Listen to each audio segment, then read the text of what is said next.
Hello, beautiful, and welcome to Finding Fertility.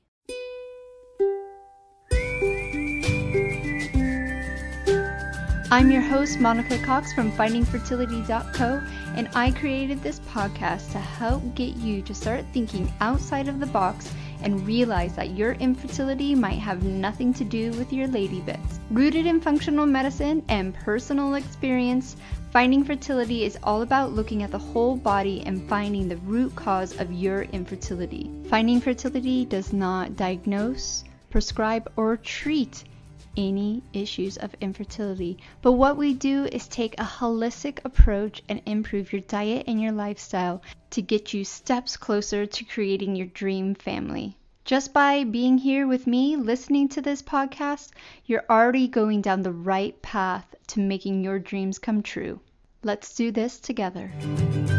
Happy Friday, y'all. Welcome back to another episode of Finding Fertility. I'm your host, Monica Cox, and I'm so honored that you are here with me, becoming the conscious mama you were born to be. Today, we have another super random pop into the community over within the fertility formula, talking about the subconscious mind and how it is always trying to keep you safe and can get a little bit feisty. So without further ado, let's get into today's episode. Hi, everyone. I wanted to come on here and talk about the subconscious mind and how powerful it is. It's the driving force of everything physical that you do. I know when we start dealing with fertility issues, we just hyper-focus on our lady bits, on our hormones, on the testing, on the supplementation, and those tangible things, even diet, that are super important. Absolutely, hands down. My journey, I could not sit on the couch and mindset my way into becoming fertile. I had to heal my gut. I had to heal the physical stuff. But what I wish I would have known, and what I'm really seeing through you guys and your journey and working with you one-to-one and in the group coaching, it is all about mindset. So I want to start off with a story about a one-to-one client right now that is blocking herself from reaching her ultimate goal. She reached out. She had been following me for a while, and we had a discovery call. She went and saved money to pay for the one-to-one services. She bought testing. So she bought the gut health test. She has it in her home. She ordered the MRT, paying a $50 shipping fee because she's up in Canada. It's just more expensive. It's not free to ship there. And things were going good. Really felt in alignment, really felt like high vibing.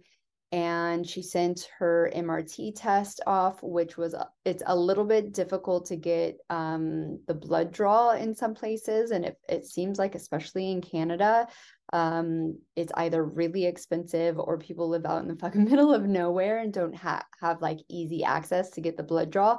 And then you got to time it with delivery to make sure it gets to the center, all that kind of stuff, right? She sends it off, and I have like vivid memories of the emotions that I felt for her when I got an email from the testing company and it didn't arrive on time. And so they sent her a new kit. They didn't charge her the shipping fee because that's what they do. But I knew that this was going to be a roadblock for her. That getting the blood drawn again was going to be a big issue for her. And I just felt so bummed for her, right? We were making progress and things went silent. She went silent. And in my one-to-one coaching at the moment, I don't know if this is going to be a forever thing, but I only take on a limited amount of people for several reasons. But one of the reasons is I know this journey especially the healing portion of it and even the mental and emotional portion of it is not in a 3-month time zone, right? Like shit happens. I've had several clients have really big events during our coaching, and it just needs more time. So I allow my one-to-one clients take the time that they need, and that's just how I feel in alignment with that. And so she went silent, and I will reach out to you guys for a while. And then if there's no kind of like energetic, response, I let you go silent. And it's up to you to utilize my services that you paid for. And a year goes by and she's reaching out and she can't do the MRT test and she wants some of her money back. And I want to just preface the money back situation. Money is an energetic exchange between me and you. So if you lived in my area and if you wanted to give me like babysitting service, meal prep service, clean my house service, massage service, acupuncture, Reiki, like anything that I really value in my life, I would totally do that. If you grew vegetables and you wanted to exchange vegetables for my service, like I am down for that. But our society doesn't work that way. Usually, all of my clients are off island, and money is just that energetic exchange for us. It holds us both accountable. It holds me accountable to make sure that you are getting the highest level of services from me, and it holds you accountable because you spent that money. So hopefully you're doing the shit that I recommend, or we are working together to get you on the exact right path that feels good for you. So when someone falls out of an energetic connection and is putting up those roadblocks for themselves, I have no issues giving money back to release that exchange, right? In fairness, she has to pay for the services I've already done for her, and there's a portion that I could give back because I didn't do the test review.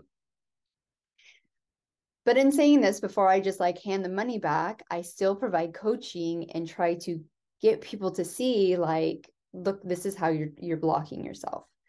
And she comes back and saying, well, this is not a mindset block. This is a like a physical issue, like a situational issue. I can't get the test anymore.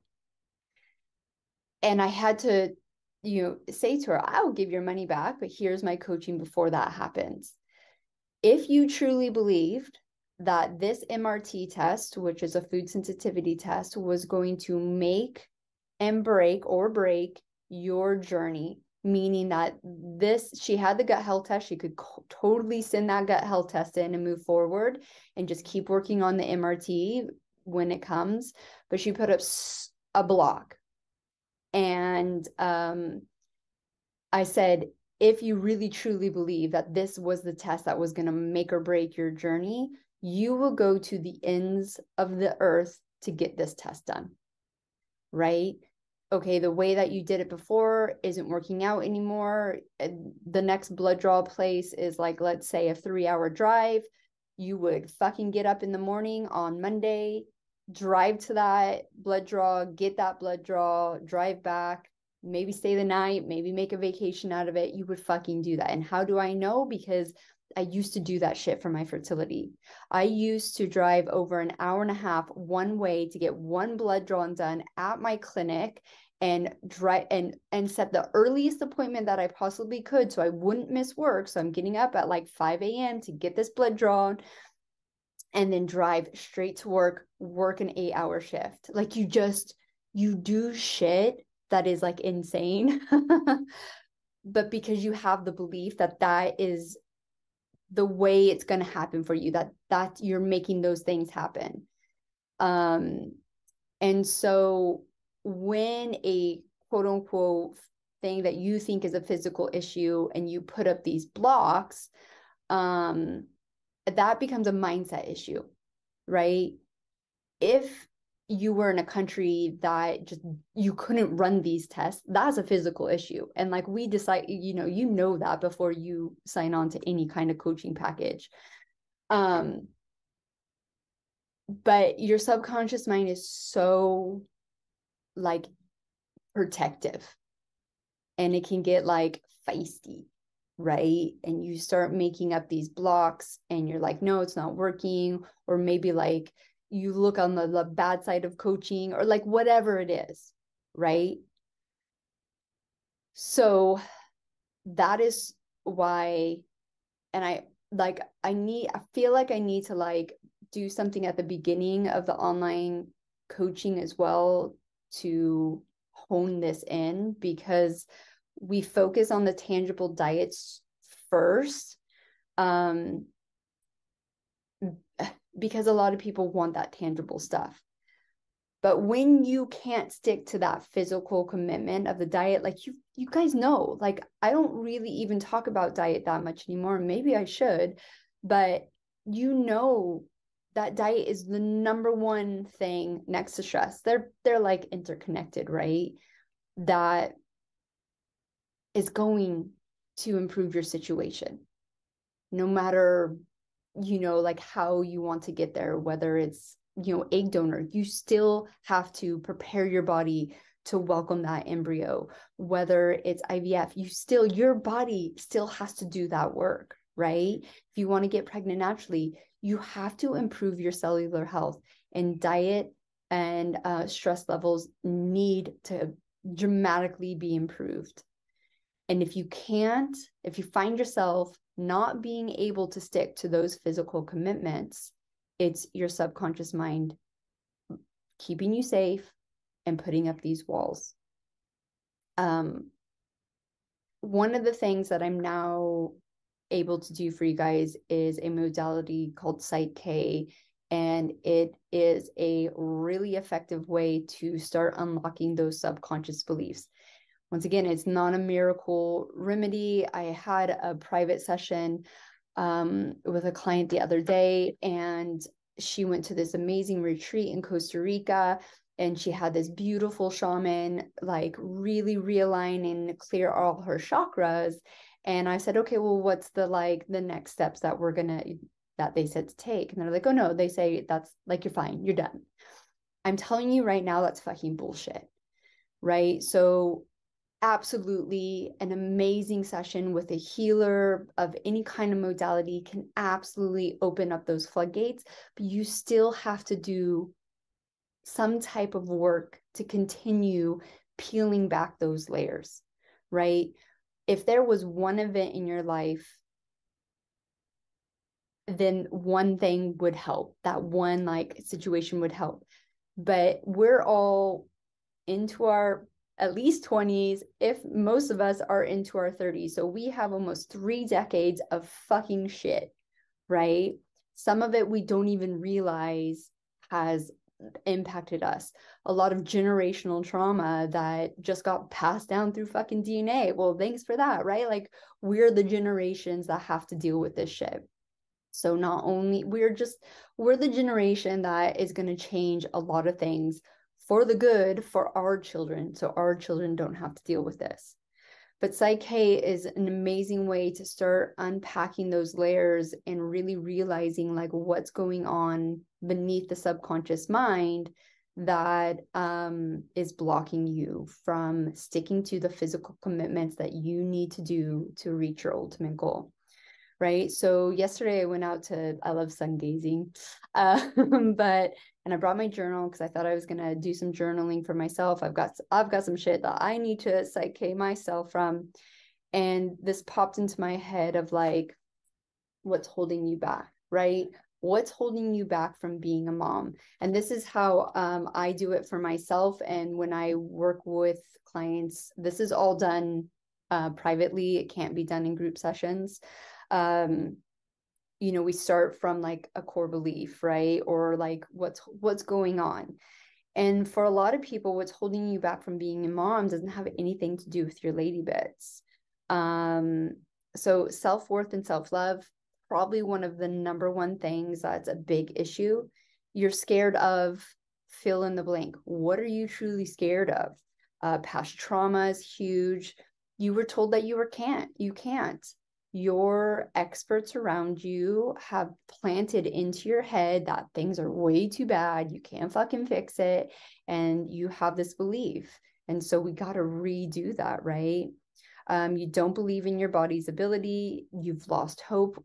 Totally understandable, but let's get that hope back. You're exhausted to go on. Oh, I feel that one. You guys know my journey was way too fucking long. Money is a huge one. I don't have the money to invest. And then obviously diet. But there's lots of other ones. And so it would be a really good exercise for you. Write down what's holding me back from being a mom, put a circle around it, and start spidering out, and just be vulnerable and open and willing to explore those deep places that are keeping you stuck in infertility hell. It's just vitally important. And I don't think this journal has it, but oh yeah, it does. Like, I do this all the time for myself. And if I'm gonna put this out onto the podcast, but yeah, that's that. But just know that if you are willing to keep taking those little steps forward day by day, it's consistency, it's willingness to be vulnerable, it's holding on to that hope, not false positivity, true hope. I have noticed that there is definitely a wave of clients who have a deep knowing that they will be a mom. And that is so powerful, right? The difference of believing and knowing and having that feeling, and how can we get to that knowing? And in my experience, the way to get to that knowing is strengthening the belief system. So keep doing that. I know I've talked about like why your affirmations aren't working. That's all subconscious. So it's not just about standing in front of the mirror and be like, I'm being a mom, or listening to meditations and stuff. That's important. That can be super helpful, but uncovering those layers and going really deep of what those subconscious blocks are. And most of the time, it stems from something in your past. It stems with the mental and emotional aspects of being a kid, what you grew up around, what belief systems. I know in the course, if you haven't got to it, there is the past traumas section. There's a timeline. I show you my timeline. And it's just really about getting vulnerable and listing the things that you maybe just don't think has anything to do with it, but those are the things. The other thing that is really important is anything you're trying to avoid or push down, or like it keeps coming up and you're like, nah, that's it. That's where to focus. But I hope this has kind of sparked something in your brain. Definitely do the journaling around what might be blocking you, even when it comes to just do that journaling. I think it's gonna be super, super helpful. And yeah, until next time, guys. Thank you once again for tuning in to the Finding Fertility podcast. If you're loving this podcast, please leave us a rating and review and let us know how this podcast is supporting you to get steps closer to creating your dream family. I hope you have a beautiful weekend, and we will see you next Friday for another episode of the Finding Fertility podcast.